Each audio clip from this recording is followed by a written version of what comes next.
السلام علیکم کے ایس کے ناولز پر آپ سب کو ویلکم۔ ایک خوبصورت ناول کے ساتھ حاضر ہیں جس کا نام ہے سنجوگ کا کوئی لمحہ۔ ناول کی رائٹر ہیں امارہ خان۔ چلیں ناول کی جانب بڑھتے ہیں۔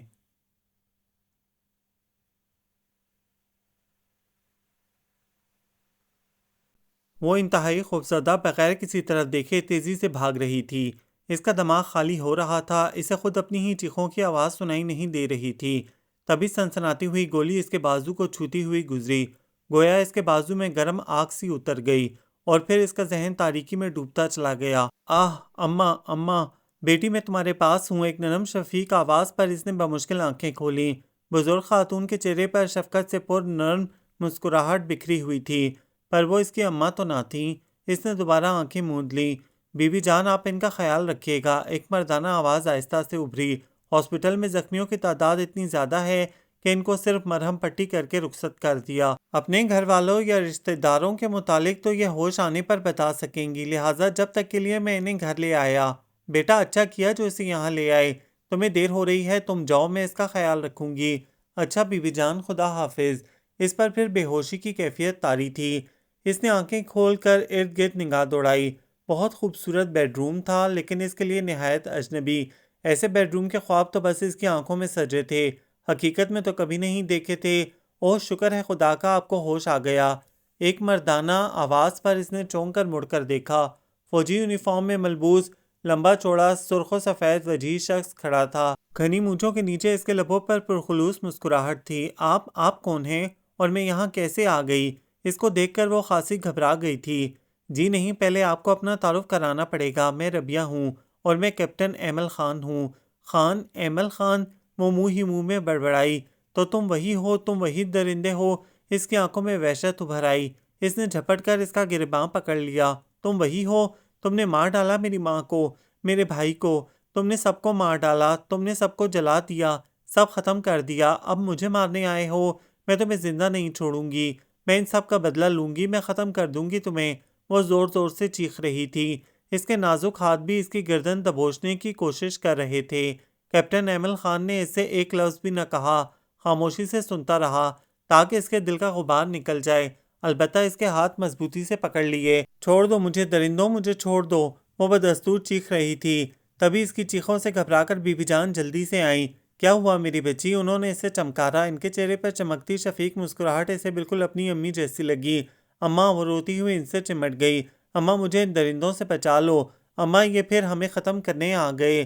نہ رو میری بچی، نہ رو، کوئی تمہیں کچھ نہیں کہے گا، تم میری آغوش میں ہو، میری پناہ میں ہو۔ انہوں نے آنکھ سے ایمل کو جانے کا اشارہ کیا اور ربیہ ان کی آغوش میں چھپی ماضی میں ڈوبتی چلی گئی۔ وہ لوگ اورنگی ٹاؤن کے 2 کمروں والے مکان میں رہتے تھے۔ اماں، سلیم اور وہ کل 3 افراد تھے۔ اماں کسی گارمنٹ فیکٹری کے لیے سلائی کا کام کرتی تھیں۔ سلیم نے بی اے کیا تھا، لیکن اسے اب تک کہیں نوکری نہیں ملی تھی۔ اس نے 1-2 ٹیوشن کر لی تھی۔ یوں ان کا گزارا بڑی قسم پرسی میں ہو رہا تھا۔ اماں نے سلیم کو تو جیسے تیسے کر کے پڑھا دیا تھا، لیکن ربیہ کو پڑھانے کی ان کی ہمت نہیں تھی۔ لیکن ربیہ کی شدید خواہش پر سلیم اپنی پرانی کتابوں سے اسے خود پڑھاتا تھا اور اس نے پرائیویٹ انٹر کا امتحان دیا تھا۔ اماں خود بھی انٹر پاس تھیں۔ بقول اماں کے انہوں نے بہت خوشحال زندگی گزاری ہے۔ سابق مشرقی پاکستان میں ان کے ابا کا بہت خوبصورت گھر تھا۔ انہوں نے ابھی انٹر ہی کیا تھا کہ فوراً ان کی شادی ہو گئی۔ ابا کا تعلق بھی کھاتے پیتے گھرانے سے تھا۔ خدا نے ان کو بہت پرسکون اور مطمئن زندگی عطا کی تھی۔ اس نے ان کی گود میں پہلے سلیم اور 4 سال بعد ربیہ جیسے پھولوں کو بھی ڈال دیا۔ لیکن کچھ ہی عرصے بعد ملک کے حالات انتہائی غیر یقینی ہونے لگے۔ دلوں میں نفرتیں اور کدورتیں پیدا ہو گئیں۔ نفرتوں نے فضا کو حبس زدہ کر دیا تھا۔ وہی آنکھیں جن میں کل تک محبتیں اور خلوص ہوا کرتے تھے، اب نفرت کے شعلے اگلتی تھیں۔ بھائی بھائی کو قتل کر رہا تھا، اور پھر انہی حالات میں ایک دن مکتی بہانی والوں نے ان کے گھر پر بھی حملہ کر دیا۔ ان کے شوہر نے انہیں فوراً پچھلے دروازے سے گھر سے بھاگ جانے کو کہا۔ وہ کسی طرح بھی اس بات کے لیے راضی نہ تھیں، لیکن انہوں نے انہیں زبردستی اس بات کے لیے تیار کیا، اور پھر وہ 3 سالہ ربیہ اور 7 سالہ سلیم کو لے کر بھاگیں، اور ان کے شوہر کے سینے میں چھرا گھوم کر انہیں ختم کر دیا گیا، اور پھر ان کے گھر کو جلا دیا۔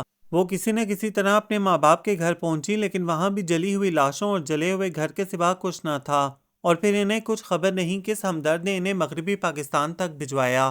اماں، اے اماں، کدھر ہیں؟ وہ زور زور سے اماں کو آوازیں دیتی ہوئی کمرے میں آئی۔ آہستہ بولا کر کمبخت، سارت محلے پار آواز جاتی ہوگی تیری۔ شریفوں کے ہاں لڑکیاں نیچی آواز میں بات کرتی ہیں۔ چھوڑیے اماں، اماں دیکھیں میرا رزلٹ آیا ہے، میں 2nd ڈویژن میں کامیاب ہو گئی ہوں۔ سلیم بھائی مٹھائی لینے گئے ہیں مٹھائی لینے گیا ہے؟ کیا باولا ہوا ہے؟ گھر میں پیٹ بھرنے کے لیے تو کچھ ہوتا نہیں ہے اور یہ عیش اڑا رہا ہے، اماں نے چمک کر کہا۔ اماں ہمارے عیش تو صرف 4 آنے والی مٹھائی تک محدود ہوتے ہیں، سلیم بھائی وہی لینے گئے ہیں، اس نے دکھ سے کہا۔ یہ ہے میری عقل پر تو پتھر پڑ گئے ہیں، تو ہی دھیان دلا دیا کر، سلیم آ جائے تو اسے میرے پاس بھیجیو، اس سے رحمان کے رشتے کے متعلق صلاح لینی ہے۔ اچھا اماں، پر ایک بات تو بتائیے، آپ نے تو انٹر کیا ہے، پر آپ کی بولی سے لگتا ہے آپ بالکل ان پڑھ ہیں۔ کیا کریں، جہاں انسان رہتا بستا ہے اسے وہاں کا ماحول اور زبان اپنانی پڑتی ہے، ورنہ ماحول اسے قبول نہیں کرتا۔ اماں کی آواز آہستہ ہو گئی۔ اماں سلیم بھائی آ گئے۔ سلیم بھائی میری مٹھائی کدھر ہے؟ یہ لے بندریا اپنی مٹھائی۔ سلیم نے اس کے سر پر چپت لگائی اور مٹھائی کا لفافہ اسے تھما دیا۔ بیٹا سلیم ذرا ادھر آنا۔ جی اماں، تم سے ایک مشورہ لینا ہے۔ قدوس بھائی نے ربیہ کا رشتہ مانگا ہے اپنے رحمان کے لیے، تمہارا کیا خیال ہے؟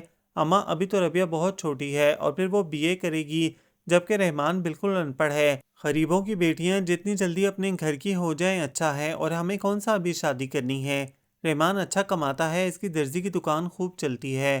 ٹھیک ہے اماں، جیسی آپ کی مرضی، لیکن ربیہ سے ضرور پوچھ لینا، اس نے کیا کہنا ہے، جو ہم کریں گے وہ اسی پر راضی رہے گی۔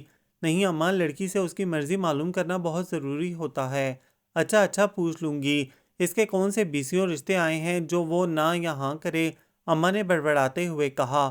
حالات نے انہیں بہت چڑچڑا بنا دیا تھا۔ اماں نے ربیہ سے اس کی مرضی دریافت کی تو اس نے خاموشی سے اپنا سر جھکا لیا۔ گہرا سانولا رنگ، چھوٹے سے قد کے دبلے پتلے رحمان کو اس نے 1-2 مرتبہ ہی دیکھا تھا۔ اسے وہ زیادہ پسند تو نہ تھا، لیکن وہ انکار کر کے اماں کی فکروں میں اضافہ بھی نہیں کرنا چاہتی تھی۔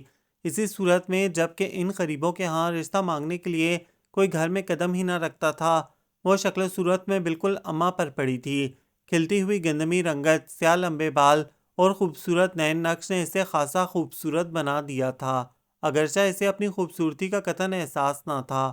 اماں البتہ دن بدن بڑھتی اس کی خوبصورتی اور اونچی اٹھان سے خوفزدہ رہتی۔ اس کی رضامندی حاصل کرتے ہی سادگی سے رحمان کے ساتھ اس کی منگنی کر دی گئی۔ اماں میں رضو کے ہاں جا رہی ہوں، اس سے ذرا کڑھائی کا ٹانکا سیکھنا ہے، چلی جا، لیکن سن، سر ذرا اچھی طرح ڈھانک کے جائیو۔ اچھا اماں، وہ نیلے دوپٹے کو اچھی طرح سر پر جما کر باہر نکلی تھی کہ کسی سے ٹکراتے ٹکراتے بچی۔ اس نے نظریں اٹھائیں، سامنے رحمان کو مسکراتا دیکھ کر اس کا دل اچھل کر حلق میں آ گیا۔ اماں نے دیکھ لیا تو گلا دبا دیں گی، اس نے دل میں سوچا۔ شکر ہے جی تمہارا دیدار تو نصیب ہوا، رحمان نے ڈھیٹ عاشقوں والے انداز میں کہا۔ اس کا دل جل کر خاک ہو گیا۔ اس قسم کی چھوری باتیں اسے بالکل پسند نہ تھیں۔ سنیے، آپ کچھ دیر بعد اندر جائیے گا، اماں کو پتہ چل گیا تو مجھے بہت ڈانٹ پڑے گی۔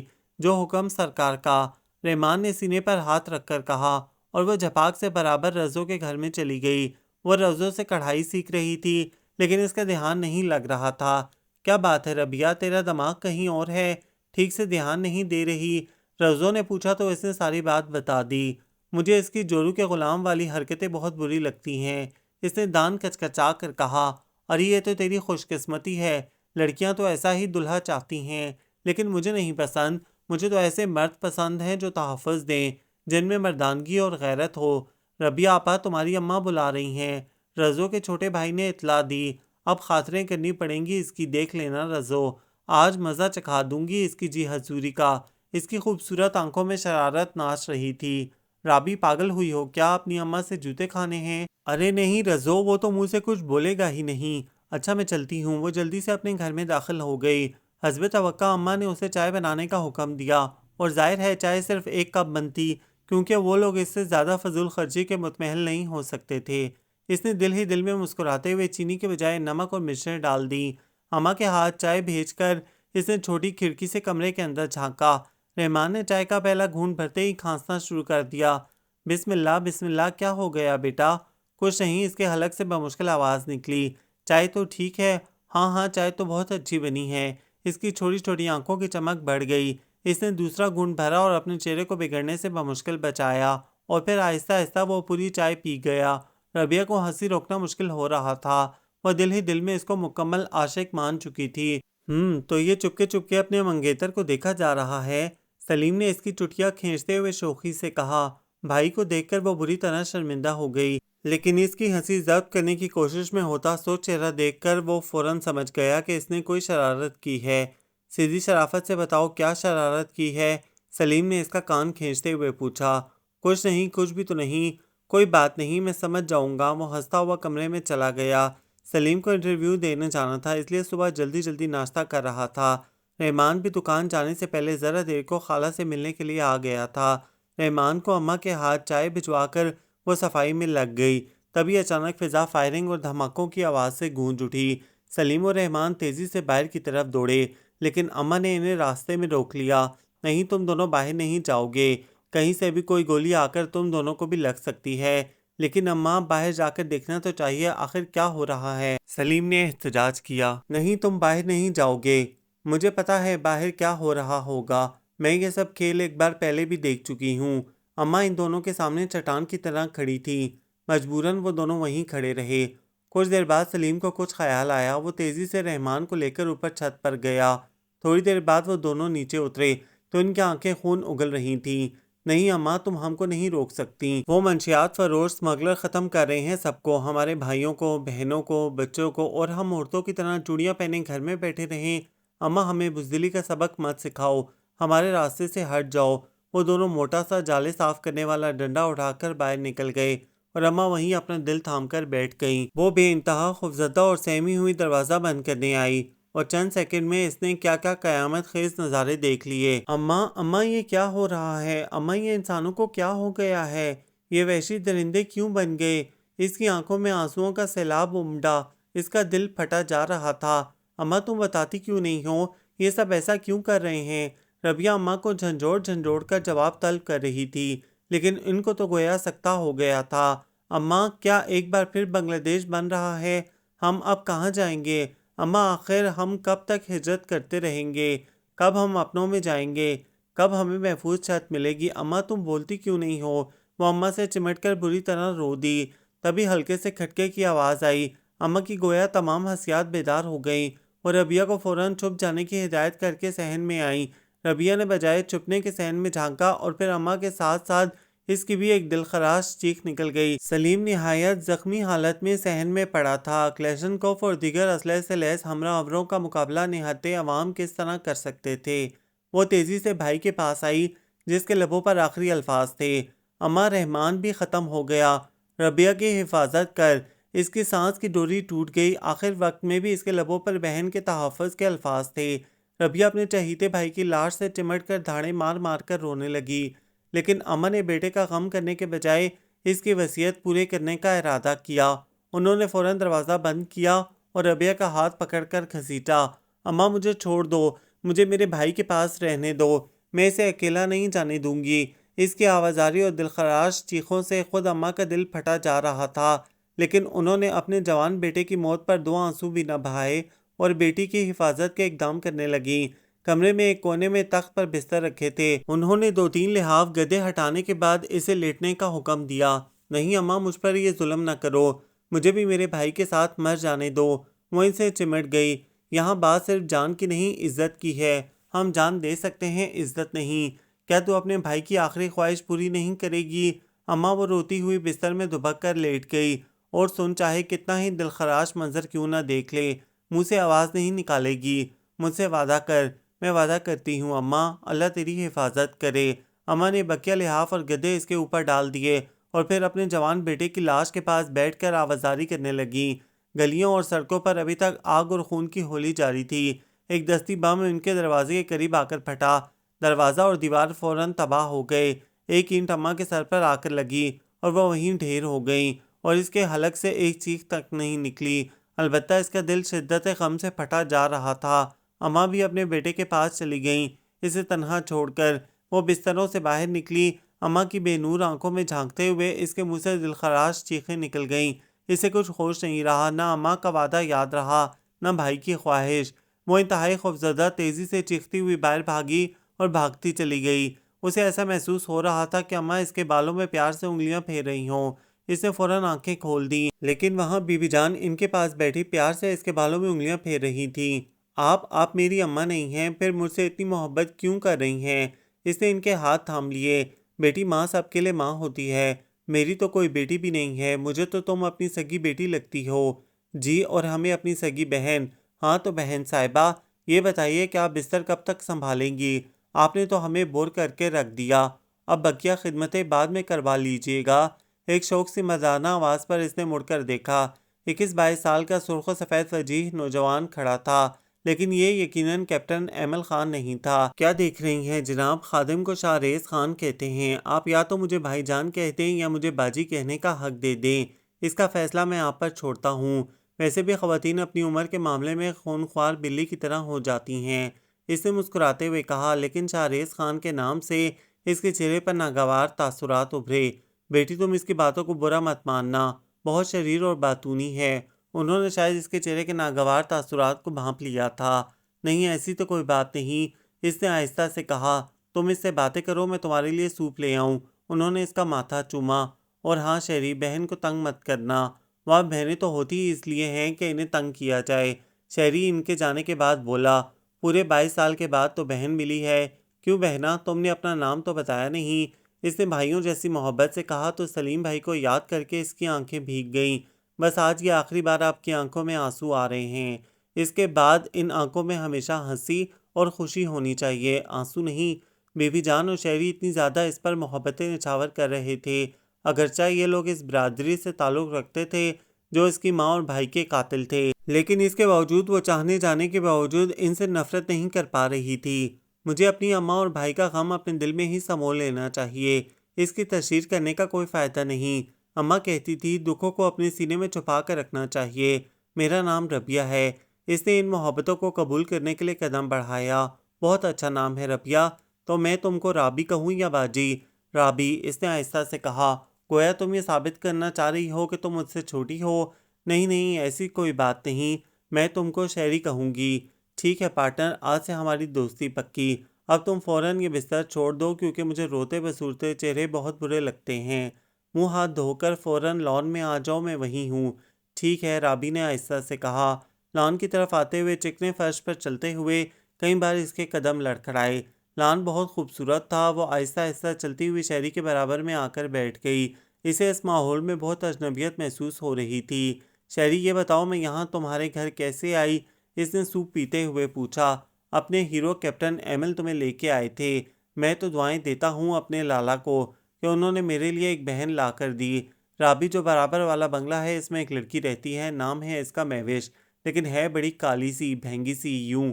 شہری نے بھینگی آنکھیں بناتے ہوئے کہا۔ شہری کی شکل دیکھ کر اس کی ہنسی چھوٹ گئی۔ بدتمیز اس طرح مذاق اڑاتے ہیں کسی کا؟ اس نے ہنسی ضبط کرتے ہوئے تنبیہ کی۔ میں کیا کروں، وہ ہے ہی ایسی، کہیں پہ نگاہیں کہیں پہ نشانہ۔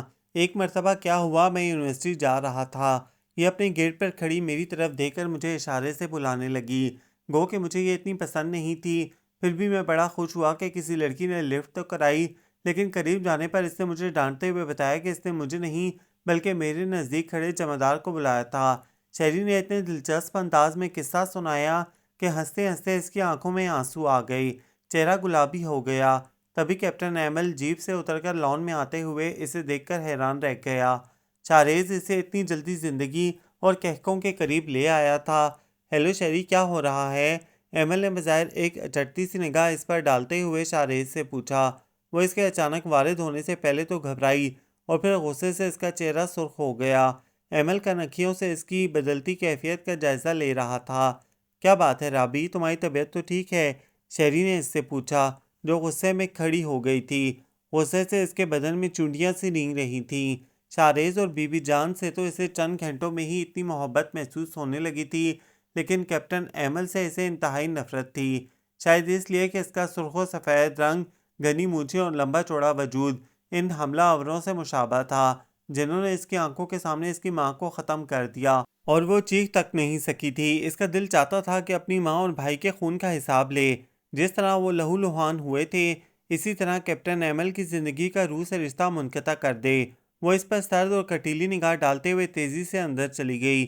شہری، آخر مجھ سے ہی اتنی نفرت کیوں کرتی ہے؟ یہ ٹھیک ہے کہ وہ حملہ آور بظاہر ہماری برادری سے تعلق رکھتے تھے، حالانکہ ان منشیات فروش اور اسمگلروں کا کوئی دین، مذہب اور رشتہ نہیں ہوتا، لیکن بقیہ سب کو تو ان کی کسوٹی پر نہیں پرکھا جا سکتا۔ اور پھر تم بھی تو میرے بھائی ہو، لیکن وہ صرف مجھے ہی اپنا دشمن سمجھتی ہے، ایمل نے دل برداشتہ لہجے میں کہا۔ بات کیا ہے گل لالہ، ان کی بے رخی کی ادا نے آپ کے دل کو زیادہ ہی مجروح کیا ہے کیا؟ شاریز نے شوخی سے کہا۔ تم آ گئے اپنی اصلیت پر، ایمل نے اسے گھورا۔ ویسے گل لالہ ہماری بہن ہے بہت کیوٹ۔ بہن؟ ایمل نے حیرت سے پوچھا۔ اوہو، اتنے پریشان کیوں ہو گئے؟ چلے میں ہماری کا سیخہ نکال دیتا ہوں۔ صرف میری بہن، آپ کی کچھ اور۔ یار تم باز نہیں آؤ گے اپنی بدماشی سے؟ ایمل نے مسکرا کر اسے گھونسا مارا۔ چلو اندر، میں بی بی جان سے تو مل لوں۔ ضرور چلیں۔ رابی ابھی تک سو رہی ہو کیا؟ شاریز نے کمرے میں جھانکا۔ نہیں تو؟ وہ فوراً اٹھ کر بیٹھ گئی۔ یہ کیا حرکت ہے؟ تم پھر رو رہی ہو؟ اسے کوئی بہانہ نہیں سوج رہا تھا۔ اب وہ اسے کیا بتاتی کہ اس کا دکھ اتنا معمولی تو نہ تھا کہ وہ چند دن میں اسے بھلا دیتی۔ بے تحاشا دکھ، کرب و اذیت کا احساس صرف اسے ہوتا ہے جس پر یہ سب گزرا ہو۔ شاریز، تو مجھے کسی ہاسٹل یا دارالعمان وغیرہ میں چھوڑ آؤ۔ میرا کوئی رشتہ دار نہیں ہے، ورنہ میں انہی کے ہاں چلی جاتی۔ اور ہم کیا مر گئے ہیں؟ میں نہیں ہوں تمہارا بھائی، اور بی بی جان تمہاری ماں؟ پھر تم کیوں لاوارثوں کی طرح دارالعمان میں رہو؟ کیا تم نے ہماری محبتوں میں کچھ کمی پائی ہے؟ شاریز نے غصے سے کہا۔ نہیں، یہ بات نہیں۔ دراصل میں یہاں نہیں رہ سکتی۔ میں یہاں رہوں گی تو ضرور مجھے کچھ ہو جائے گا، میں بالکل پاگل ہو جاؤں گی۔ وہ رونے لگی۔ کیا آپ ہمیں بھی ان قاتلوں میں شمار کرتی ہیں؟ نہیں، تم کو نہیں، بالکل بھی نہیں۔ پھر کیا گل لالہ آپ کو اپنے دشمن نظر آتے ہیں؟ وہ چپ رہی۔ ٹھیک ہے، آپ خود ان سے بات کر لیں، اس وقت وہ اپنے کمرے میں ہی ہیں۔ نہیں، میں ان سے بات نہیں کروں گی، لیکن آپ کو وہی لائے تھے، اس لیے آپ کو ان سے اجازت لینی پڑے گی۔ بے فکر رہیں، وہ آپ کو کھائیں گے نہیں۔ شاریز، تم بھی ناراض ہو رہے ہو مجھ سے؟ اس کی پلکیں پھر بھیگنے لگیں۔ آپ بات ہی ایسی کر رہی ہیں۔ اچھا چلے جلدی، پھر گل لالہ چلے جائیں گے۔ میں اندر آ سکتی ہوں؟ اوہ، آپ آئیے۔ اس کی اپنے کمرے میں موجودگی پر وہ کافی حیران تھا۔ جی فرمائیے، مجھ سے کچھ کام تھا؟ اس نے غور سے اس کو دیکھا۔ بھیگی بھیگی آنکھیں اور سرخ چہرہ بہت بھلا لگ رہا تھا۔ جی میں یہ کہنے آئی تھی کہ آپ مجھے کسی دارالعمان میں چھوڑ آئیں۔ وہ نظریں جھکا کر بولی۔ مبادہ اسے دیکھ کر اس کے جذبات پھر مشتعل نہ ہو جائیں۔ لیکن یہاں آپ کو کیا تکلیف ہے؟ میں ہمیشہ کے لیے تو کسی کے گھر میں نہیں پڑ سکتی، لیکن یہ کسی کا گھر تو نہیں ہے، یہ تو آپ کا اپنا گھر ہے۔ ایمل نے نہایت نرم لہجے میں کہا۔ میرا گھر؟ میرا اپنا گھر کہاں رہا؟ وہ تو آپ لوگوں نے تباہ کر دیا۔ اس گھر کو بھی اور گھر کے مکینوں کو بھی آپ لوگوں نے ختم کر دیا۔ اس نے تیز سلگتی ہوئی نظروں سے اسے گھورا۔ آپ ابھی تک اپنے اس موقف پر قائم ہیں، جبکہ آپ کو غالباً اندازہ نہیں، مجرم میں نہیں، وہ منشیات فروش اور اسمگلر ہیں۔ میں تو فوجی ہوں جو وطن کے چپے چپے کی حفاظت کرتا ہوں۔ ضرور آپ عوام کو تحفظ فراہم کرتے ہیں، اس نے طنزیہ لہجے میں کہا۔ کیپٹن ایمل کا سر ندامت سے جھکا ہوا تھا۔ اگر آپ اجازت دیں تو میں بتاؤں کہ ہم تمام فوجی ساتھی ساری زندگی اس بات پر شرمندہ رہیں گے کہ ہمارے ہوتے ہوئے لوگوں کا اتنا شدید قتل عام ہوا، لیکن اس میں ہمارا کوئی قصور نہیں۔ ہمیں اس واقعے کا کوئی علم نہیں تھا، اور ہمیں اوپر سے کوئی احکامات موصول نہیں ہوئے تھے۔ ہمیں جیسے ہی یہ احکام ملے، ہم نے فوراً ان کی بجا آوری کی۔ اب آپ بتائیے کہ اس میں ہم کس حد تک قصوروار ہیں؟ اور رہی بات دارالعمان جانے کی، تو آپ بی بی جان سے اجازت طلب کر لیں، پھر مجھے کوئی اعتراض نہ ہوگا۔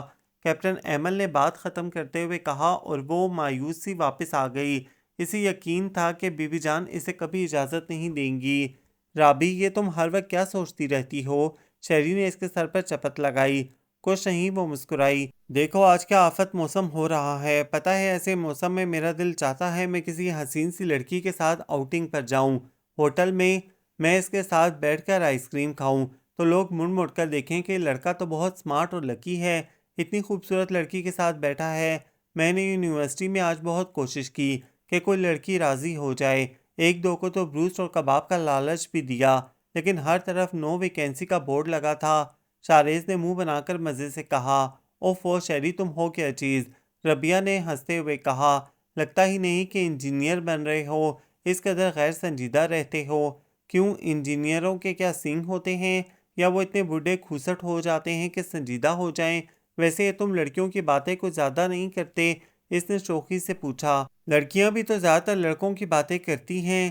کبھی کہتی ہیں رانی تمہارا ہونے والا دیور اس قدر شریر ہے، اس دن اتنا تنگ کیا ہم لوگوں کو، اور کبھی کہتی ہیں اللہ یہ لڑکے آخر اس قدر چھیڑتے کیوں ہیں ہم کو۔ اب ظاہر ہے دنیا کا 8واں عجوبہ یا کارٹون لگیں گی تو چھیڑا تو جائے گا ہی۔ شاہریز کے پاس ہر بات کا جواب موجود تھا۔ اوفو بہت تیز ہو تم، رابی نے اس کی لڑکیوں کی آوازیں نکالنے پر بے تحاشا ہنسی کو ضبط کر کے کہا۔ اچھا چلیں آپ فوراً تیار ہو جائیں، آج آپ کو بروس کھلانے لے جاؤں گا۔ نہیں میں کہیں نہیں جاؤں گی، میرا دل نہیں چاہتا۔ کیسے دل نہیں چاہتا، فوراً تیار ہو جاؤ، اس نے ڈپٹا۔ اچھا بابا جا رہی ہوں، بی بی جان سے تو پوچھ لوں، ان سے میں نے پوچھ لیا ہے، تم فٹافٹ تیار ہو جاؤ۔ وہ تیار ہو کر آئی، خوبصورت سفید سوٹ میں بہت پاکیزہ اور مقدس لگ رہی تھی۔ لمبے والوں کی چوٹی پشت پر پڑی تھی، خوبصورت آنکھوں کو صرف کاجل سے سنوارا تھا۔ ماشاءاللہ ماشاءاللہ بہت پیاری لگ رہی ہیں۔ شاہریز نے اسے دیکھتے ہی جھٹ کہا، آج لوگ مجھے واقعی لکی سمجھیں گے۔ شہری بدتمیزی کی تو میں تمہارے ساتھ نہیں جاؤں گی، اس نے دھمکی دی۔ ارے میری توبہ، جو اب کچھ بولوں، چلو جلدی سے گاڑی میں بیٹھو۔ بتاؤ اندر ہوٹل میں چلو گی یا یہیں آئس کریم منگا لیں؟ نہیں میں اندر نہیں جاؤں گی، یہی منگوا لو، اس نے گھبرا کر کہا۔ اسے ہوٹلوں وغیرہ میں جانے کا کبھی اتفاق ہی نہیں ہوا تھا، اور ہوتا بھی کیسے، ان کی غریبی گھر میں ہی اچھا کھانا کھانے کی اجازت نہیں دیتی تھی۔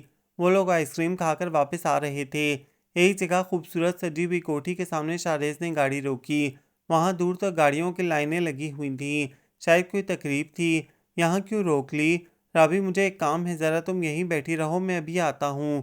لیکن میں یہاں اکیلی، بس ابھی 5 منٹ میں آتا ہوں۔ وہ عجلت میں اتر کر اندر چلا گیا۔ شام دھیرے دھیرے ڈوب رہی تھی، ہلکا ہلکا اندھیرا پھیل رہا تھا۔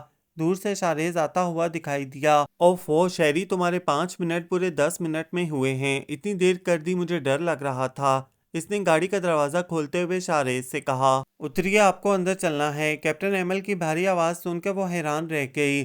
وہ تو انہیں شاہریز سمجھ رہی تھی، یہ یہاں کہاں سے آ گئے؟ جلدی اتریے، دیر ہو رہی ہے۔ وہ گھبرا کر باہر نکلی۔ لیکن وہ شہری کہاں ہے؟ اس نے کیپٹن ایمل کو دیکھا اور پھر فوراً نظریں جھکا لیں۔ پتہ نہیں ان کی نظروں میں کیا بات تھی، ایمل اسے دیکھ کر دم بخود رہ گئے۔ شام کے ہلکے ہلکے اندھیرے میں سفید سوٹ میں وہ گھبرائی ہوئی سی سیدھی ان کے دل میں اتر گئی۔ آئیے، انہوں نے آہستہ سے کہا، لیکن میں وہاں نہیں جاؤں گی، بن بلائے مہمان بن کر۔ آپ شہری کو بھیج دیں۔ آپ سے کس نے کہا کہ آپ بن بلائی مہمان ہیں؟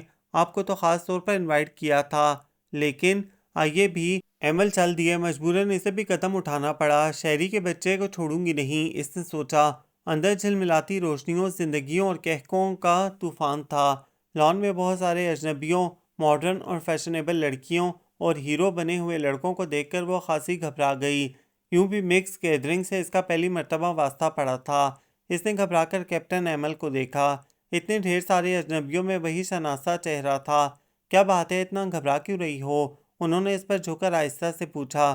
Please be easy. انہوں نے آہستہ سے اس کا لرزتا ہوا ہاتھ تھام لیا۔ یہ وہی چہرہ تھا جس سے اسے انتہائی نفرت تھی۔ آج اتنے بہت سے اجنبیوں میں کتنا مہربان، کتنا اپنا اپنا لگ رہا تھا۔ وہ اسے لے کر آگے بڑھے۔ اوہو ایمل، کدھر رہ گئے تھے؟ میں اتنی دیر سے تمہیں تلاش کر رہی تھی، ایک خوبصورت سی لڑکی نے قریب آ کر کہا، اور پھر اس کی نظر رابی پر پڑی۔ اس نے ستائشی نظروں سے رابی کو دیکھا اور پھر آنکھوں میں کیپٹن ایمل کو کچھ اشارہ کیا۔ ٹینا، یہ رابی ہیں، ہماری کزن۔ اوہو اچھا، بہت خوشی ہوئی آپ سے مل کر۔ آئیے نا، آپ آگے چلیں۔ ٹینا نے اس کا ہاتھ پکڑا۔ اس نے پلٹ کر ایمل کو مدد کے لیے دیکھا، لیکن وہ کسی اور طرف متوجہ تھا۔ مجبوراً وہ اس کے ساتھ چل دی، چاروں طرف نظریں دوڑا کر شاہریز کو بھی ڈھونڈ رہی تھی، لیکن وہ تو نہ جانے کہاں غائب ہو گیا تھا۔ آپ پڑھتی ہیں؟ جی ہاں، میں نے ابھی انٹر کیا ہے۔ تبھی بہت چھوٹی اور معصوم سی لگ رہی ہیں۔ میں، ندیم بھائی اور ایمل تینوں بچپن کے دوست ہیں۔ حالانکہ میں ندیم بھائی اور ایمل سے چھوٹی تھی، لیکن دوستی میری بہت مضبوط تھی۔ آج میری برتھ ڈے ہے، میں نے خاص طور پر تم کو انوائٹ کیا تھا۔ مجھے؟ رابی نے حیرت سے کہا، لیکن میں تو آپ کو نہیں جانتی۔ لیکن میں تو تم کو جانتی ہوں، ٹینا مسکرائی۔ چلو ٹینا، سب مہمان آ گئے ہیں، اب کیک کاٹ لو۔ اوکے ممی، آؤ تم بھی۔ نہیں، میں یہیں بیٹھ جاتی ہوں۔ آؤ بھی۔ وہ زبردستی اس کا ہاتھ پکڑ کر ٹیبل کے قریب لے گئی۔ شوخ اور ماڈرن لڑکیوں کے درمیان وہ بہت منفرد لگ رہی تھی۔ تالیوں کی گونج میں کیک کاٹا گیا۔ کیک کٹنے کے بعد وہ ایک طرف پلیٹ لے کر بیٹھ گئی، لیکن ہر چیز اس کے حلق میں پھنس رہی تھی۔ اس نے پلیٹ ایک طرف رکھ دی۔ Hello, how are you? I think میں نے آپ کو یہاں فرسٹ ٹائم دیکھا ہے۔ ایک نوجوان ہاتھ میں پلیٹ لیے اس کے قریب چلا آیا۔ جی ہاں، آپ کو پتہ ہے آپ کتنی خوبصورت ہیں، کیا آپ میرے ساتھ ایک سنیپ بنوائیں گی؟ دیکھیے آپ مجھ سے بالکل بات نہ کریں۔ رابی کو اس کی بے حیائی پر بے انتہا غصہ آ رہا تھا۔ اسے نہیں معلوم تھا کہ یہ بھی آج کل کی ماڈرن سوسائٹی کے طور طریقے ہیں۔ آپ تو مائنڈ کر گئیں، ویسے آپ غصے میں بھی بہت جج رہی ہیں۔ اب رابی کے برداشت سے باہر ہو گیا، اسے بے انتہا رونا آ رہا تھا۔ تبھی اس کی نگاہ کیپٹن ایمل پر پڑی، وہ کسی سے باتیں کر رہا تھا۔ وہ تیزی سے اس کے پاس گئی۔ سنیے، اس نے انہیں پکارا لیکن وہ بدستور باتوں میں مصروف رہے۔ پلیز کیپٹن صاحب، اس نے قدرے زور سے کہا۔ جی فرمائیے، ایمل نے اس کے کیپٹن صاحب کہنے پر زور سے آنے والی مسکراہٹ کو دبایا۔ پلیز مجھے گھر چھوڑائیے۔ لیکن کیوں؟ ابھی تو محفل شروع ہوئی ہے۔ اس نے اس کی خوبصورت آنکھوں میں تیرتے آنسوؤں کو دیکھا۔ نہیں، بس میں گھر جاؤں گی، اس نے بچوں جیسی ضد سے کہا۔ اوکے، اچھا ندیم، اب میں چلتا ہوں۔ وہ ٹینا تو مصروف ہے، اس سے میری طرف سے معذرت کر لینا۔ خدا حافظ۔ خدا حافظ۔ یہ آپ کو اتنی جلدی واپس جانے کی کیا سوچی؟ ایمل نے گاڑی میں بیٹھتے ہوئے کہا اور اس کے لیے فرنٹ ڈور کھولا، لیکن وہ اسے نظر انداز کر کے پیچھے بیٹھ گئی۔ بس میرا وہاں دم گھٹ رہا تھا۔ سب اجنبی چہرے تھے سوائے، اس نے بات ادھوری چھوڑ دی۔ سوائے؟ ایمل نے پوچھا۔ شہری نہیں آیا اور وہ تقریب میں بھی نظر نہیں آ رہا تھا، اس نے بات پلٹتے ہوئے کہا۔ وہ گھر جا کر سو رہا ہوگا، اسے نیند آ رہی تھی۔ کیا اتنی جلدی نیند آ رہی تھی اور اتنا اچانک غائب ہو گیا؟ وہ چپ رہا تو رابی بھی خاموش ہو گئی۔ یقیناً شہری نے میرے ساتھ شرارت کی ہے، اس نے سوچا۔ گاڑی رکتے ہی وہ سیدھی اپنے کمرے کی طرف بھاگی کہ وہ کیپٹن ایمل کا سامنا نہیں کرنا چاہ رہی تھی۔ شہری کے بچے، کل کیا شرارت کی تم نے میرے ساتھ؟ مجھے وہاں اکیلا چھوڑ کر کیوں بھاگ آئے؟ بتاتا ہوں، لیکن میرے کام تو چھوڑو۔ ہاں، وہ بات یہ تھی کہ میں تمہیں سرپرائز دینا چاہ رہا تھا۔ تم اس تقریب میں انوائٹ تھی، ویسے تو تم جاتی نہیں، اس لیے میں ایسے لے گیا۔ لیکن تم مجھے وہاں اکیلا چھوڑ کر کیوں آئے؟ اکیلا کہاں، وہ اپنے گل لالا تو تھے وہاں، ایک شناسا بندہ موجود تو تھا، لیکن ان سے میری کوئی شناسائی نہیں تھی۔ اب تو ہو گئی ہے اور یہی میں چاہتا تھا۔ شاہریز نے آخری جملہ آہستہ سے کہا۔ کیا کہا؟ آہستہ بولو، کان کا پردہ پھاڑو گی کیا؟ میری توبہ، جو اب تمہارے ساتھ کہیں جاؤں۔ آپ ناراض ہو گئیں؟ بھئی یہ کیا، کبھی تم مجھے تم اور کبھی آپ کہہ کر مخاطب کرتے ہو، اس لیے کہ کبھی میں تم کو چھوٹی بہن کہہ کر مخاطب کرتا ہوں اور کبھی کیا؟ کچھ نہیں، پھر کبھی بتاؤں گا، فی الحال تو ٹینس کلب جا رہا ہوں، تم چلو گی؟ نہیں، تم جاؤ۔ اوکے، 7-8 بجے تک آؤں گا، بی بی جان سے کہہ دینا۔ اس وقت وہ وظیفہ کر رہی ہیں جو عشاء کی نماز سے پہلے ختم نہیں ہوگا۔ ٹھیک ہے، میں کہہ دوں گی۔ وہ اکیلی لان میں بیٹھی رہی۔ تھوڑی دیر بعد سفید ٹیوٹا پورچ میں آ کر رکی اور ٹینا اپنے بھائی کے ساتھ اتری اور سیدھی وہیں آ گئی۔ ہیلو، کیا ہو رہا ہے؟ اکیلی بیٹھی ہو؟ جی۔ ایمل کہاں ہے؟ اپنے بیڈ روم میں ہوں گے۔ آپ ڈرائنگ روم میں بیٹھیے، میں فضل سے کہتی ہوں، وہ ان کو بھیج دے گا۔ اب تم کہاں فضل سے کہنے جاؤ گی؟ اور پھر وہ ایمل کو بلائے گا، تم خود جا کر بلاؤ، ندیم بھائی کو دیر ہو رہی ہے۔ اچھا، وہ بے دلی سے اس کے کمرے میں آئی۔ وہ ڈریسنگ ٹیبل کے سامنے کھڑا پرفیوم چھڑک رہا تھا۔ آئینے میں اس کا عکس دیکھ کر مڑا۔ وہ آپ کے دوست اور ان کی بہن آئی ہیں، ڈرائنگ روم میں آپ کا انتظار کر رہے ہیں۔ وہ جانے کے لیے مڑی۔ سنیے، آپ ذرا ان کی خاطر تواضع کا انتظام کر دیں گی؟ جی، میں لاتی ہوں، اس نے نظریں جھکا کر کہا۔ وہ ٹرالی دھکیل کر اندر لائی اور سرو کرنے لگی۔ رابی، کل تم بہت پیاری لگ رہی تھیں، ٹینا نے اس کا ہاتھ تھام کر کہا۔ ہمارے ایک کزن ہیں جمی، ان کو تم بہت پسند آئی ہو۔ انہیں پتہ چلا کہ ہم یہاں آ رہے ہیں تو وہ یہاں آنے پر بضد ہو گئے۔ ایمل اور ان کے دوست کے سامنے اس قسم کی باتیں سن کر اس کا چہرہ شرم سے سرخ ہو گیا۔ اس نے ایمل کو دیکھا، وہ گہری نظروں سے اسی کو دیکھ رہا تھا۔ اس نے فوراً نظریں جھکا لیں۔ ٹینا نے نظروں کا تصادم دیکھا اور مسکرا دی۔ مجھے بی بی جان نے بلایا تھا، میں ذرا…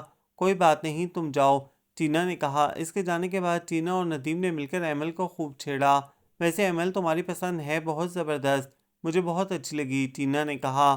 ہاں یار، بہت بھولی بھالی اور معصوم ہے۔ شکر ہے فائزہ کی طرح ان کی گز بھر کی زبان نہیں ہے، ندیم نے کہا۔ زبان تو اس کی بھی کچھ کم لمبی نہیں، ایمل نے دل میں سوچا اور مسکرا دیا۔ اس دن شام کو وہ سو کر اٹھی تو بہت فریش موڈ تھا۔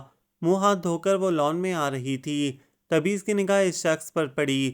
اس کے حلق سے ایک خوفناک چیخ نکل گئی۔ سرخ و سفید بڑی بڑی مونچھوں والا لمبا چوڑا نوجوان شلوار قمیض اور پشاوری چپل پہنے کھڑا تھا۔ وہ اس کی طرف دیکھ کر اس کی طرف بڑھ رہا تھا کہ اس کی نظر اس اجنبی پر پڑ گئی۔ وہ تیز چیخ مار کر بی بی جان کے کمرے کی طرف بھاگی اور تیزی سے جا کر بی بی جان سے چمٹ گئی۔ بی بی جان، وہ یہاں بھی آ گئے۔ وہ مجرم ہم کو بھی مار ڈالیں گے، ختم کر دیں گے سب کو، بی بی جان۔ مجھے بچا لیں ان لوگوں سے۔ وہ بے تحاشا خوفزدہ روتی ہوئی بی بی جان کے سینے میں چھپی جا رہی تھی۔ کون ہے بیٹی؟ کس کی بات کر رہی ہو؟ کون آ گیا؟ ایمل جا کر دیکھنا تو کون آیا ہے۔ ایمل جو ان کے کمرے میں بیٹھے باتیں کر رہے تھے وہ بھی ربیہ کی خوفزدہ حالت دیکھ کر گھبرا گئے اور باہر نکل رہے تھے کہ کمرے میں زوار خان ان کا ماموزاد بھائی داخل ہوا۔ ارے زوار، تم اچانک کیسے آ گئے؟ انہوں نے خوشی سے اسے گلے لگا لیا۔ ایمل، یہ بتاؤ کہ میرے سر پر سینگ وغیرہ تو نہیں نکل آئے یا میں بہت خوفناک ہو گیا ہوں جو لڑکیاں مجھے دیکھ کر چیخ مار کر بھاگ جائیں۔ او ہو، تو وہ تم تھے؟ ایمل نے رابی کو دیکھتے ہوئے کہا جو بی بی جان سے چمٹی ابھی تک رو رہی تھی۔ السلام علیکم پھوپھی جان۔ نواز نے بی بی جان کو سلام کیا۔ وعلیکم السلام بیٹا، کیسے ہو؟ گل لالہ ٹھیک ہیں؟ جی بالکل ٹھیک ہیں۔ بیٹی تم خواہ مخواہ ڈر گئیں، یہ تو میرے بھائی کا بیٹا ہے زوار۔ چلو بیٹا سلام کرو بھائی کو۔ انہوں نے اسے اپنے سینے سے الگ کیا۔ وہ نظر جھکائے بیٹھی رہی۔ اس کی زرد رنگت اور لرزتا کانپتا بدن اس کے خوف کو ظاہر کر رہا تھا۔ اس لڑکی کے دل میں ان حملہ آوروں کی ایسی دہشت بیٹھ گئی ہے کہ ان سے مشابہت رکھنے والے ہر شخص کو دیکھ کر یہ ایسے ہی ڈرا کرے گی۔ ایمل نے مایوسی سے سوچا، کون ہے یہ؟ زوار نے اشارے سے اس سے پوچھا۔ پھر بتاؤں گا، اس نے بھی اشارے سے جواب دیا۔ بیٹی میں نے تمہیں پہلے بھی سمجھایا تھا کہ وہ حملہ آور منشیات فروش اور سمگلر تھے۔ وہ اگر کسی برادری سے تعلق رکھتے تھے تو اس کا یہ مطلب نہیں کہ اس برادری کے سب افراد ان جیسے ہیں۔ اچھے برے لوگ تو ہر برادری اور ہر مذہب میں ہوتے ہیں۔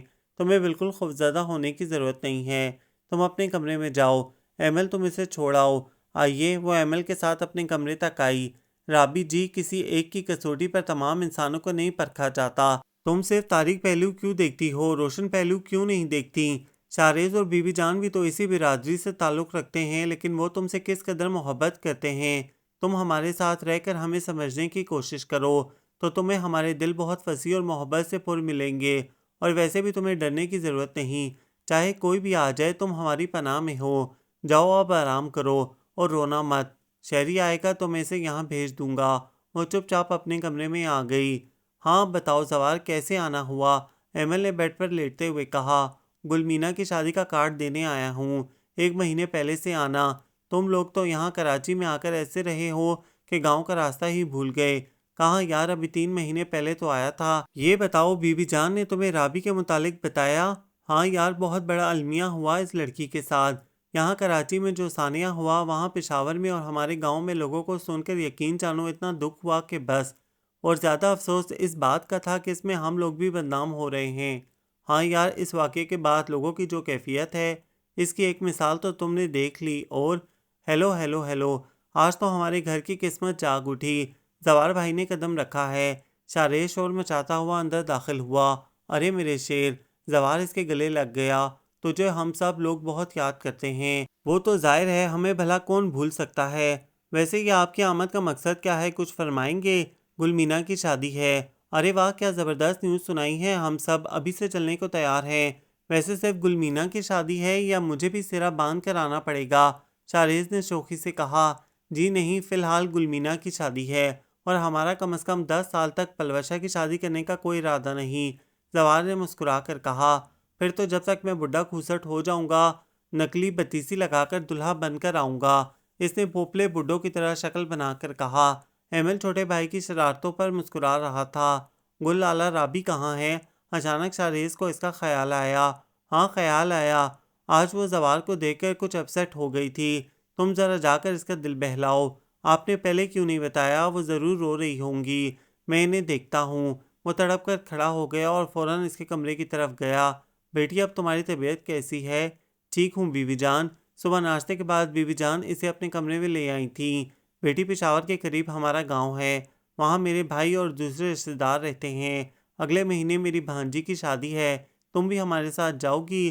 نہیں نہیں بی بی جان، میں وہاں نہیں جاؤں گی، میں یہیں رہوں گی، اس نے گھبرا کر کہا۔ یہاں کس کے ساتھ رہو گی؟ سب شادی میں جا رہے ہیں، اور پھر میں چاہتی ہوں تمہارا خوف اور دہشت ختم ہو جائے۔ تمہارے دل میں جو ڈر بیٹھ گیا ہے وہ ان لوگوں کے میٹھے اور پرخلوص رویے سے دور ہو جائے گا۔ اب تم انہیں دیکھ کر ڈر کر بھاگتی ہو، اور جب تم ان لوگوں سے گھلو ملو گی، ان کے احساسات کو محسوس کرو گی، ان کے اچھے اخلاق اور محبتوں کی شیرینی پاؤ گی، تو تمہیں ان کی محبتوں کو قبول کرنا پڑے گا، اور پھر تمہارا وہاں سے آنے کا دل نہیں چاہے گا۔ تم ایک مرتبہ ان کو آزما کر تو دیکھو۔ بی بی جان نے اسے نرم و ملائم لہجے میں سمجھایا۔ ٹھیک ہے بی بی جان، جیسے آپ کی مرضی، لیکن اگر میں وہاں بھی خود کو اکیلا محسوس کروں گی تو؟ نہیں بیٹی، انشاءاللہ ایسا نہیں ہوگا، تم میری بیٹی ہو، میری بیٹی بن کر جاؤ گی۔ اور ہاں سنو، شادی کے لیے سوٹ وغیرہ خریدنے ہوں گے، شارز کے ساتھ بازار چلی جانا۔ نہیں بی بی جان، میرا دل نہیں چاہتا۔ اچھا خیر، میں خود بنوا لوں گی، تم تیاری کرو، 2 دن بعد روانہ ہوں گے۔ پشاور ایئرپورٹ پر زوار اپنی گاڑی میں انہیں لینے آیا تھا۔ ان کی کافی ساری زمینیں تھیں جن سے انہیں بہت ساری آمدنی ہوتی تھی۔ ان کی قدیم حویلی تھی جس میں کچھ تبدیلیاں کر کے جدید دور کے تقاضوں میں ڈھال لیا گیا تھا۔ ایئرپورٹ سے نکل کر گاڑی پشاور کی سڑکوں پر دوڑنے لگی۔ سڑکوں پر ہر طرف بڑے بڑے پگڑ باندھے، لمبے چوڑے شلوار قمیض میں ملبوس لوگ پھر رہے تھے۔ ان لوگوں کو دیکھ کر رابی کے ذہن میں وہی کربناک منظر گھومنے لگا، ماں کی بے نور آنکھیں اور بھائی کا بہتا لہو۔ پیچھے بیٹھا شارز مسلسل زوار سے باتیں کر رہا تھا۔ ایمل نے مڑ کر رابی کو دیکھا، وہ انتہائی زرد چہرہ لیے خالی خالی نظروں سے کھڑکی سے باہر دیکھ رہی تھی۔ ایمل اس کی کیفیت کو بخوبی سمجھ رہا تھا۔ گاڑی کافی لمبے سفر کے بعد حویلی پہنچی۔ گاڑی سے اتر کر وہ لوگ جیسے ہی اندر پہنچے، زوار کی بی بی جان نے پہلے بی بی جان کو گلے لگایا اور پھر پیار سے اس سے گلے لگا کر اس کا ماتھا چوما۔ ان کے لبوں کی ٹھنڈک اور محبت کی گرمی اس کی پیشانی سے ہوتی ہوئی پورے جسم میں سرایت کر گئی۔ یہ ہماری مامی ہیں، شارز نے تعارف کرایا۔ اس نے انہیں اور ماموں کو سلام کیا اور پھر شارز نے گلبینہ، پلوشہ اور زوار کے چھوٹے بھائی اعزاز کا تعارف کرایا۔ خوبصورت سرخ و سفید گلبینہ اور پلوشہ نے اسے گلے لگایا۔ اعزاز نے شرارت سے فرشی سلام کیا، پھر نہا دھو کر اور سو کر ان لوگوں نے اپنی تھکن اتاری۔ شام کو ڈائننگ روم میں لوگوں کی محفل جمی۔ زوار کی منگیتر اور پھوپھی زاد بہن لالا رخ بھی آ گئی تھی۔ یوں تو ان کے خاندان کے لوگ بہت پردہ دار اور رسم و رواج کے پابند تھے، لیکن اب پڑھے لکھے لوگوں نے بعض رسم و رواج کو ختم کر دیا تھا، اس لیے منگیتر کے سامنے آنے پر کوئی پابندی نہیں تھی، لیکن آزادی بھی ایک حد تک تھی۔ شارز اور اعزاز مل کر گلمینہ کو چھیڑنے میں لگے ہوئے تھے۔ توبہ توبہ، کیا زمانہ آ گیا ہے، بے حیائی دیکھو دلہن کی، 2 دن بعد مایوں بیٹھنے والی ہیں اور یہ ہیں کہ یہاں بیٹھ کر ٹھٹھے لگا رہی ہیں۔ تم بھی تو بے حیا بے شرم ہو، پلوشہ کے سامنے بیٹھ کر خوب باتیں کر رہے ہو، زور زور سے ہنس رہے ہو، ذرا شرم و حیا نہیں ہے۔ گلمینہ نے ترکی بے ترکی جواب دیا۔ شارز نے زوردار کہکا لگایا۔ مجھے تو لگ رہا ہے کہ جیسے جیسے لڑکیوں کی شادی کے دن قریب آتے ہیں ان کا دماغ غائب ہوتا جاتا ہے۔ واہ، کیا الٹا زمانہ آ گیا ہے، بجائے پلوشہ کے شرمانے کے میں شرماؤں، کیا خوب منظر ہوگا۔ شارز کے کہنے پر ایک زوردار کہکا لگا۔ گلمینہ بری طرح شرمندہ ہو گئی، اسے دھیان ہی نہیں رہا تھا کہ وہ کیا کہہ رہی ہے۔ اب ان پلوشہ بیوی کو ہی دیکھ لو، بڑی ہو کر کچھ صاف ستھری رہنے لگی ہیں، ورنہ بچپن میں تو اس کی ناک پہنچ پہنچ کر عاجز آ جاتا تھا۔ شارز کی چھیڑخانی کا رخ اب پلوشہ کی طرف تھا۔ جی ہاں ضرور، اپنی ناک سے فرصت ملتی تو میری کرتے۔ پلوشہ کی حاضر جوابی پر ایک بار پھر کہکا لگا۔ ربیہ ان سب کی شرارتوں کو دیکھ کر مسکرا رہی تھی۔ یہ لوگ کتنی محبت سے اور ہنسی خوشی سے رہتے ہیں، شارز تو یہاں آ کر کچھ زیادہ ہی شوق ہو گیا ہے۔ ربیہ کو پلوشہ بہت پسند آئی تھی، اس سے 1-2 سال چھوٹی، خوبصورت نین نقش اور سرخ و سفید گڑیا سی تھی۔ شارز کا اور اس کا جوڑ بہت اچھا تھا، اس کی فوراً ان لوگوں سے دوستی ہو گئی تھی۔ لالا رخ اور زوار بھی گویا ایک دوسرے کے لیے بنے تھے، تقریباً سبھی کسی نہ کسی سے منسوب تھے۔ شارز اور پلوشہ ایک دوسرے پر تاک تاک کر جملے فٹ کر رہے تھے۔ مجھے تو خواہ مخواہ بچپن میں بی بی جان نے پھنسا دیا، ورنہ یونیورسٹی میں تو لڑکیاں میرے آگے پیچھے پھرتی ہیں، وہ تو میں خود ہی دامن بچا جاتا ہوں۔ ہاں ظاہر ہے مقروض اسی طرح جان بچاتے ہیں اور قرض دار اسی طرح ان کے آگے پیچھے پھرتے ہیں۔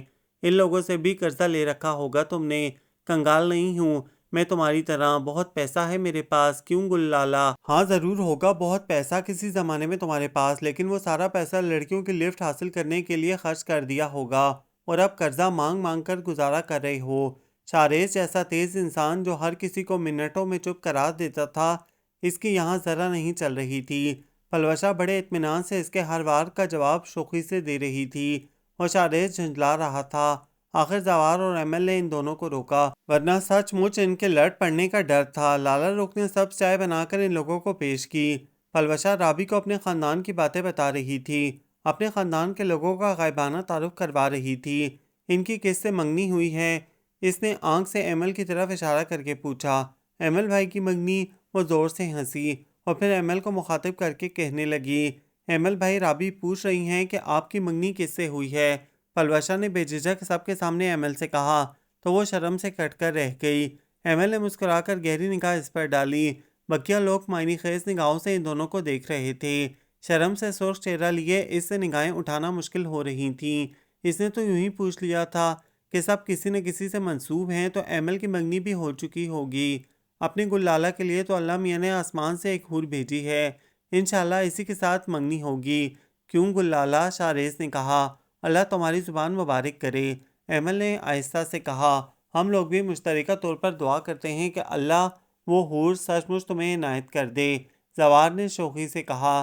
ربیہ کا بس نہیں چل رہا تھا کہ کسی طرح سے یہاں سے اٹھ کر بھاگ جائے۔ گلمینہ اس کے جذبات سمجھ رہی تھی۔ اس نے ربیہ سے کہا، رابی میرے کمرے میں چلو، وہیں بیٹھ کر باتیں کریں گے، یہاں یہ لوگ ڈھنگ سے باتیں بھی نہیں کرنے دیں گے۔ ربیہ دل ہی دل میں اس کا شکریہ ادا کرتے ہوئے فوراً اٹھ کر اس کے ساتھ چل دی۔ صبح فجر کی نماز پڑھ کر وہ باہر نکلی۔ ماما جان برآمدے میں کرسیاں ڈالے بیٹھے تھے۔ آؤ بیٹی، یہاں میرے پاس آ کر بیٹھ جاؤ۔ کہو بیٹی، تمہیں ہمارا شہر پسند آیا؟ انہوں نے اس کے سر پر ہاتھ پھیرتے ہوئے کہا، ابھی میں نے شہر صحیح طرح سے دیکھا ہی نہیں ہے۔ لو بیٹی، کہوہ پی لو، میں نے تمہارے لیے خاص طور پر بنایا ہے۔ مامی جان اس کے لیے کہوہ لے کر آئیں۔ وہ چپ چاپ قہوہ پینے لگی۔ یہ لڑکے نماز کے لیے نہیں اٹھے؟ صبح اٹھیں تو ان لوگوں سے کہنا ربیہ کو گھما لائیں۔ کہہ دوں گی، مامی نے کہا۔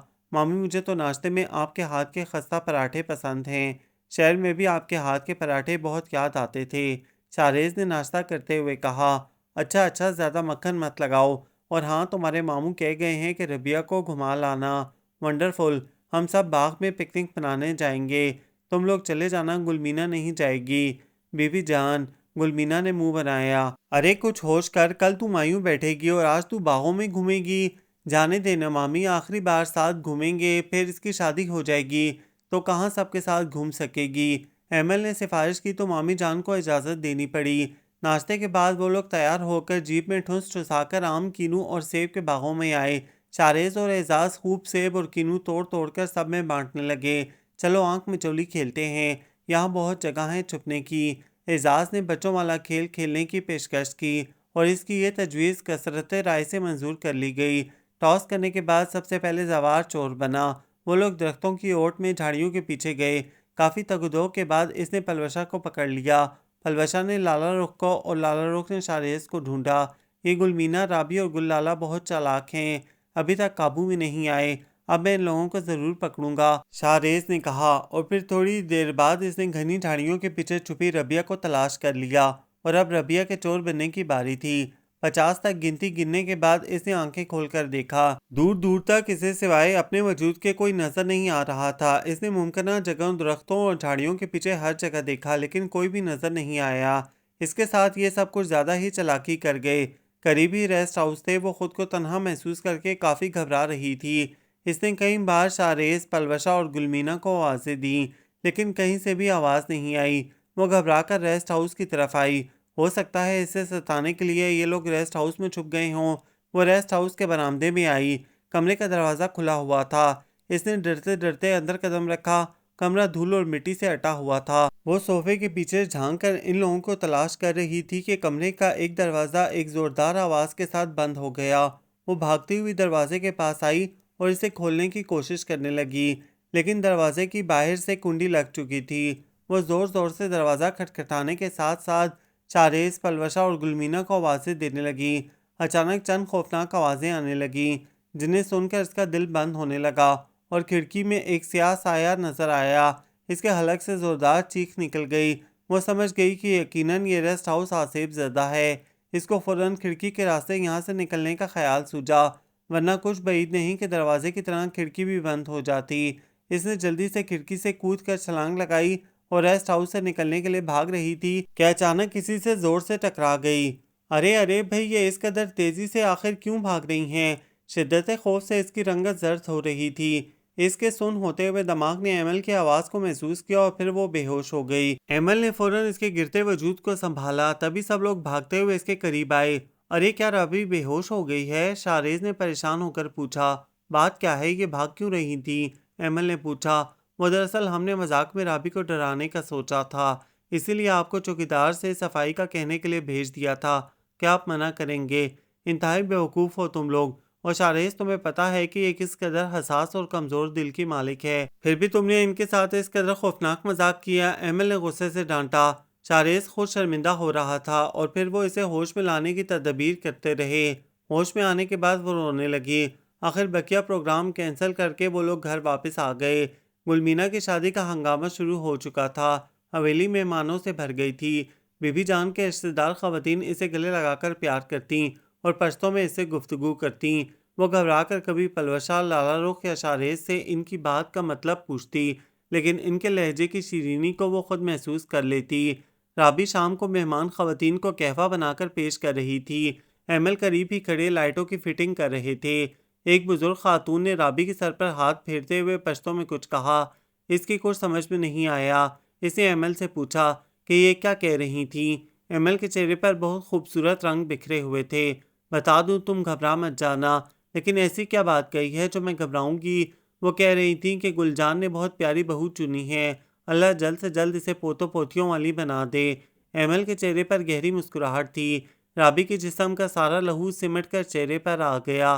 اس نے فوراً نگاہیں جھکا لیں اور تیزی سے اندر چلی گئی۔ مہندی کے دن کے لیے بی بی جان نے اس کے لیے پشواس سوٹ تیار کرایا تھا۔ سیاہ رنگ کا پشواس سوٹ اور چوڑے دوپٹے پر سفید سلما و موتیوں کا قیمتی اور خوبصورت کام ہوا تھا۔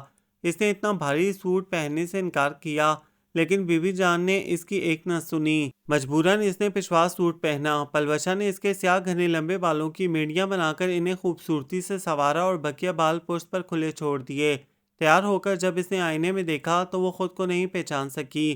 اسے باہر جاتے ہوئے شرم آ رہی تھی، لیکن پلوشہ اور لالا رخ کے اصرار پر کمرے سے باہر نکلی۔ شارز اسے دیکھتے ہی دل تھام کر بے ہوش ہونے کی ایکٹنگ کرنے لگا۔ کیا بدتمیزی ہے یہ؟ اس نے ایک گھونسا مارا۔ کس کس پر بجلی گرانے کا ارادہ ہے آج؟ مجھ سمیت 50 تو اس حسن قیامت کی تاب نہ لا کر بے ہوش ہو ہی جائیں گے، اور ایک بیچارہ تو سچ مچ جان سے گزر جائے گا۔ شارز نے شوخی سے کہا، دیکھو تم مجھے ستاؤ گے تو ابھی دوسرا سوٹ بدل کر آ جاؤں گی۔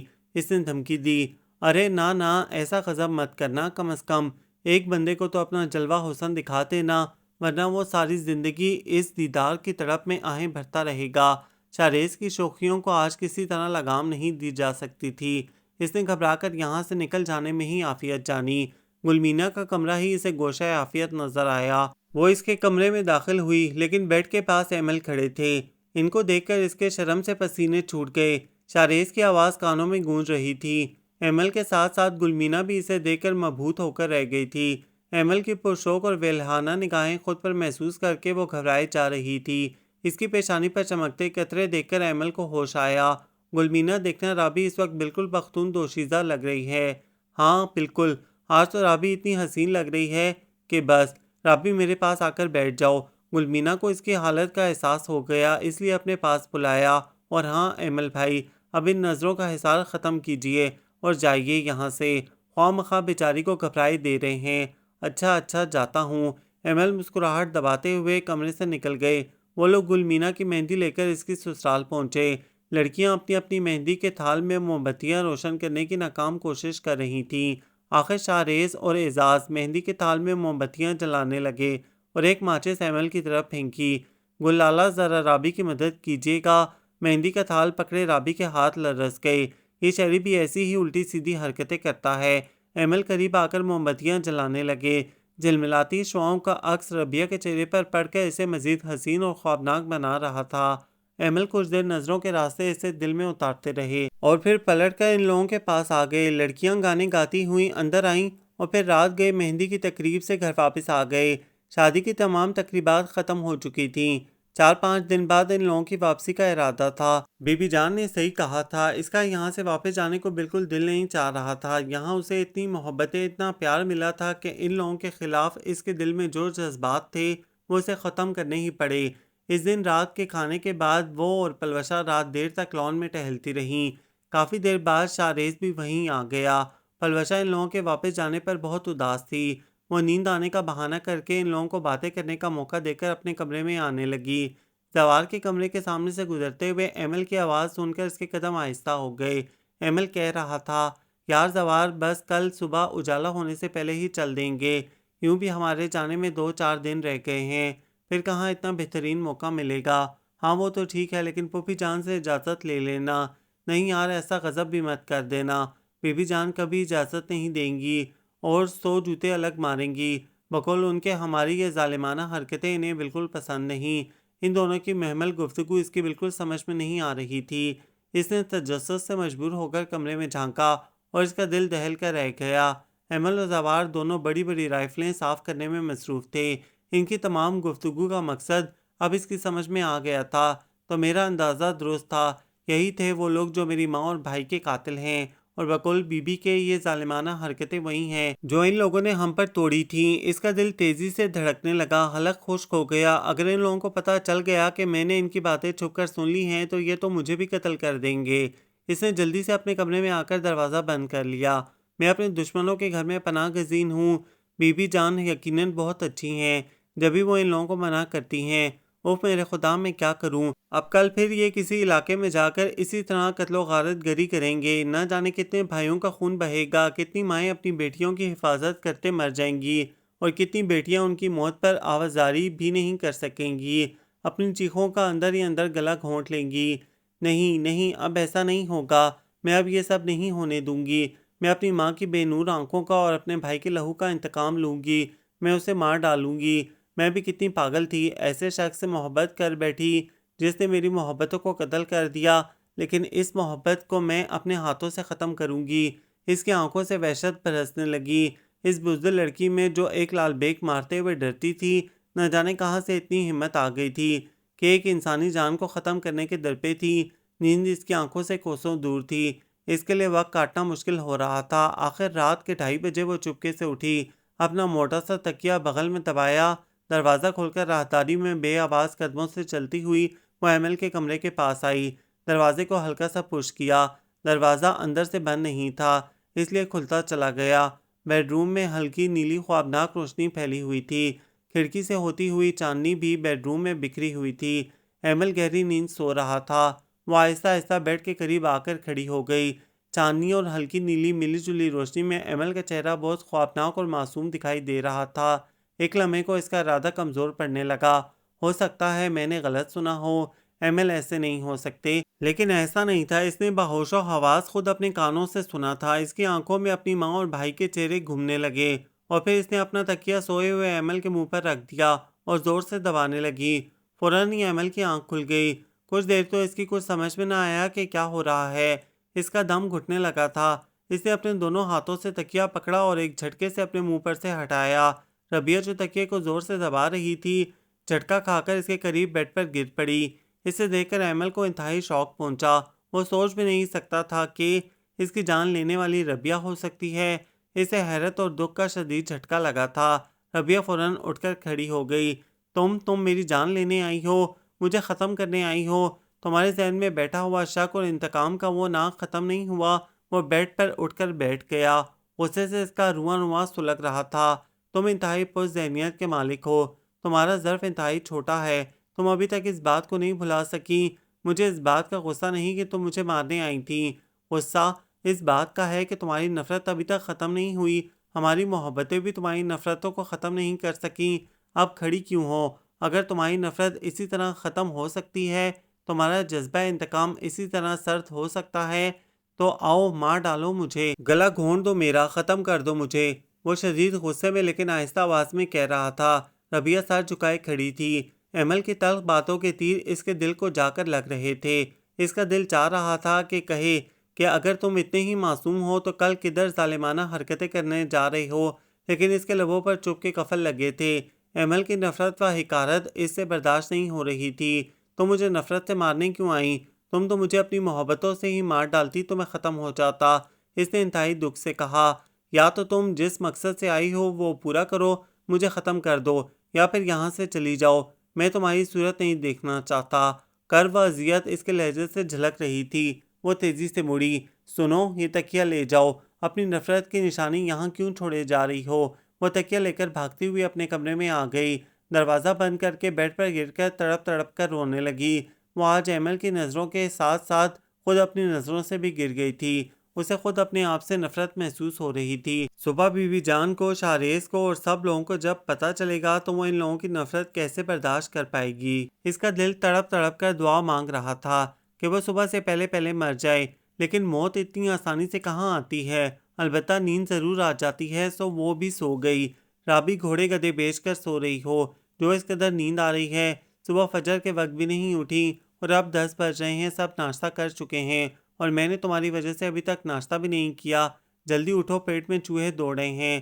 پلوشا نے جھنجھوڑ کر اسے جگایا۔ آنکھ کھلتے ہی پہلا خیال اس کے دل میں یہی آیا کہ پلوشا کو سب کچھ معلوم ہو گیا ہوگا۔ اس نے ڈرتے ڈرتے اس کو دیکھا۔ اوفو، اب دیکھ کیا رہی ہو؟ جلدی سے منہ ہاتھ دھو کر آ جاؤ، میں ناشتہ لگا رہی ہوں۔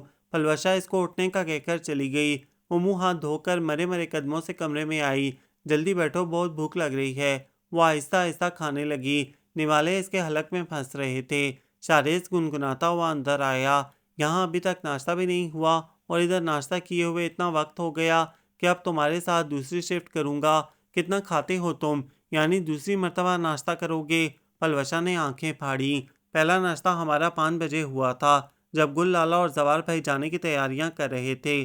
میں اور اعزاز بھی اسی لیے صبح اٹھے تھے کہ ہمیں بھی شکار پر لے جائیں، لیکن ہمیں تو یہ دونوں بچہ سمجھتے ہیں۔ ان لوگوں کے شکار پر جانے کا سن کر اس کی آنکھوں کے سامنے اندھیرا چھا گیا۔ اف، میں کتنی بڑی غلط فہمی کا شکار رہی۔ اللہ کرے میں مر جاؤں۔ ایمل کے دل میں بھی میرے لیے اب نفرتیں پیدا ہو گئی ہیں۔ رابی، تم ناشتہ کر رہی ہو یا سونگ رہی ہو؟ سب کچھ تو یوں ہی پڑا ہے، چلو ناشتہ کرو۔ شاہریز نے پیار سے ڈانٹا تو اس کی پلکیں بھیگ گئیں۔ یقیناً ایمل نے کسی کو بھی کچھ نہیں بتایا تھا۔ میری طبیعت ٹھیک نہیں ہے، میں لیٹوں گی۔ ارے کیا ہوا تمہاری طبیعت کو؟ ڈاکٹر کو بلاؤں؟ شاہریز پریشان ہو گیا۔ نہیں سر بھاری ہو رہا ہے، صرف سوؤں گی۔ وہ اپنے کمرے میں آ گئی۔ آخر اس درد کا مداوع کیا ہوگا؟ ایمل اور زوار خلاف توقع ایک دن بعد ہی شکار سے واپس آ گئے۔ ایمل کافی زخمی تھا۔ زوار نے بتایا کہ وہ بہت اپسیٹ سا نظر آ رہا تھا، صحیح طرح سے شکار بھی نہیں کر پا رہا تھا۔ میں ایک مرغابی کا نشانہ لے رہا تھا۔ ایمل پتہ نہیں کن خیالوں میں گم تھا۔ اس نے دیکھا ہی نہیں اور اچانک سامنے آ گیا۔ اس طرح گولی اس کے بازو کو چیرتی ہوئی گزر گئی۔ زوار اس کی ڈریسنگ کرواتا ہوا لے کر آیا تھا۔ بی بی جان، شاہریز اور سب گھر والے پریشان ہو کر اس کے پاس جمع ہو گئے، سوائے اس کے۔ ایمل کے زخمی ہونے کی خبر سن کر وہ تڑپ کر رہ گئی، لیکن اس کا سامنا کرنے کی ہمت نہیں ہوئی۔ بی بی جان ان لوگوں کو ڈانٹ رہی تھیں، اسی لیے منع کرتی تھی میں تم لوگوں کو، مگر تم سنتے ہی نہیں ہو۔ ایمل دوا کھا کر گولیوں کے اثر سے سو گیا۔ رابی، تمہیں پتہ ہے گل لالا کتنے زخمی ہو گئے ہیں؟ شاہریز اس کے کمرے میں آیا۔ اس نے بغیر مڑے کہا۔ پھر تم ان کو دیکھنے کیوں نہیں گئی؟ وہ اس کے سامنے آ گیا۔ یہ کیا تم رو رہی ہو؟ مجھے معلوم ہے تمہیں بہت دکھ ہوا ہوگا، لیکن ان کی عیادت تو کر آتی۔ ویسے تم بالکل فکر نہیں کرو، وہ بالکل ٹھیک ہیں۔ ویسے انہیں کچھ ہو بھی نہیں سکتا، ہزاروں لوگوں کی دعاؤں نے ان کے سر پر سایہ کیا ہوا ہے۔ تمہیں پتہ ہے رابی، جب وہ بدترین سانحہ ہوا تھا تو گل لالا نے ہر طرح سے لوگوں کی حفاظت بھی کی تھی، اور ڈیوٹی کے بعد وہ اسپتال جاتے، مریضوں کے لیے پھل اور پھول لے کر جاتے تھے۔ انہوں نے مریضوں کے لیے اپنا خون بھی دیا تھا۔ ان کی ہدایت پر میں نے بھی اپنے دوستوں کے ساتھ مل کر ان لوگوں کے لیے چندہ جمع کیا تھا۔ حت المقدور ان لوگوں کی مالی مدد کی، اسی لیے اتنے سارے لوگوں کی دعاؤں نے تو ان کی حفاظت کی۔ اب تم رو مت، بس دعا کرو، تمہاری دعائیں تو کچھ زیادہ ان کے کام آئیں گی۔ وہ اس کے کمرے سے چلا گیا۔ رات کا کھانا کھا کر وہ اپنے کمرے میں جا رہی تھی کہ بی بی جان نے اسے روکا۔ بیٹی، ایمل کی دوا کا وقت ہو گیا ہوگا، تم ذرا اسے دوا دے آؤ۔ میں بی بی جان، اس نے گھبرا کر پوچھا۔ ہاں، مجھے ذرا ایمل کی صحت کے لیے وظیفہ کرنا ہے۔ جاؤ بیٹی۔ وہ لرزتے قدموں سے ایمل کے کمرے میں داخل ہوئی۔ بیڈ پر ایمل آنکھیں بند کیے لیٹا تھا، یا پتہ نہیں سو رہا تھا، وہ سمجھ نہ پائی۔ دوا اور پانی کا گلاس سائڈ ٹیبل پر رکھا اور ایمل کو جگانے کے لیے ہاتھ بڑھایا ہی تھا کہ اس نے فوراً آنکھیں کھول دیں۔ اس دن تو تمہارا مقصد پورا نہیں ہوا تھا، لیکن آج اپنی خواہش پوری کر لو، میں بالکل مزاحمت نہیں کروں گا، اس نے کمزور آواز میں کہا، اور ربیہ کا دل گویا کسی نے مٹھی میں لے کر بھیج دیا۔ ویسے تو تمہاری خواہش خود بخود پوری ہو جاتی، لیکن کچھ اللہ نے بچا لیا کہ گولی صرف ٹچ ہوتی ہوئی گزر گئی۔ تم چاہو تو یہ نیند کی گولیاں ایک کے بجائے ساری کھلا دو، اس طرح میں ہمیشہ کی نیند سو جاؤں گا۔ ایمل نستر پر نستر چبو رہا تھا اور اس کا دل ڈوبا جا رہا تھا۔ اس کی کامتی ٹانگوں سے جسم کا بوجھ نہیں سہارا جا رہا تھا۔ وہ وہیں بیڈ کے قریب قالین پر بیٹھ گئی، اپنا سر بیڈ پر ٹکا کر بے تحاشا رونے لگی۔ مجھے معاف کر دیں، میں واقعی پست ذہنیت کی کم ظرف لڑکی ہوں۔ میں لوگوں کی محبتوں کے قابل نہیں ہوں۔ اس کا پورا جسم رونے کے سبب ہچکیاں لے رہا تھا۔ مجھے جب ہی مر جانے دیا ہوتا، کیوں لے آئے مجھے وہاں سے؟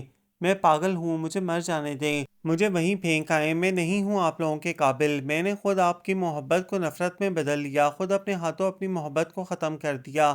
آج وہ آنسوؤں کے سارے دریا بہانے پر تلی ہوئی تھی۔ تبھی اسے اپنے سر پر کسی کے ہاتھ کی لرزش محسوس ہوئی۔ اس نے سر اٹھا کر دیکھا، ایمل کی آنکھوں میں محبت کی چمک تھی۔ کتنا روگی، اب بس کرو، تم نے اپنی ساری غلطیاں اور سارے قصور اپنے آنسوؤں کے ذریعے دھو ڈالے۔ تمہیں پتہ ہے تمہارے آنسوؤں سے میرا دل پگھلا جا رہا ہے۔ ویسے آج ان آنسوؤں کی برسات میں تم نے ایسے حسین اعترافات بھی کر لیے جو ویسے تم ساری زندگی بھی نہیں کر پاتی، اور جنہیں سن کر مجھے خود اپنے آپ پر ناز ہو رہا ہے۔ ایمل نے مسکراتے ہوئے آہستہ آہستہ کہا، اور وہ دم بخود سی بیٹھی رہ گئی۔ اس کے جرم کی اتنی آسانی سے معافی مل گئی۔ ایمل کی ناراضگی ختم ہو گئی تھی۔ سکتہ طاری ہو گیا ہے کیا؟ اب خوش ہو جاؤ، تمہارا جرم ہم نے معاف کیا، ایمل نے شاہانہ انداز سے کہا۔ اس نے سرخ چہرہ اور بھیگی پلکیں اٹھا کر اسے دیکھا۔ لیکن ایک خطا معاف نہیں ہوگی، اور اس کے لیے بی بی جان کی عدالت میں بیٹھ کر ہم دونوں کو سزا سنائی جائے گی۔ وہ شریر ہو گیا تو اس کا وہاں بیٹھنا دوبھر ہو گیا۔ وہ اٹھ کر تیزی سے جانے لگی کہ ایمل نے آواز دی، کدھر چلی محترمہ؟ یہ دوا تو پلاتی جائیں، ویسے بھی اب میرا ہر کام ساری عمر کے لیے تمہاری ذمہ داری بن جائے گا۔ وہ جھیمتی ہوئی مڑی اور جھکی جھکی آنکھوں کے ساتھ اسے دوا پلانے لگی۔ یہ ناول آپ سب کو کیسا لگا؟ کمنٹس میں اپنی رائے ضرور دیں، ہمیں انتظار رہے گا۔ ہمارے چینل کو لائک کریں، شیئر کریں، سبسکرائب کریں۔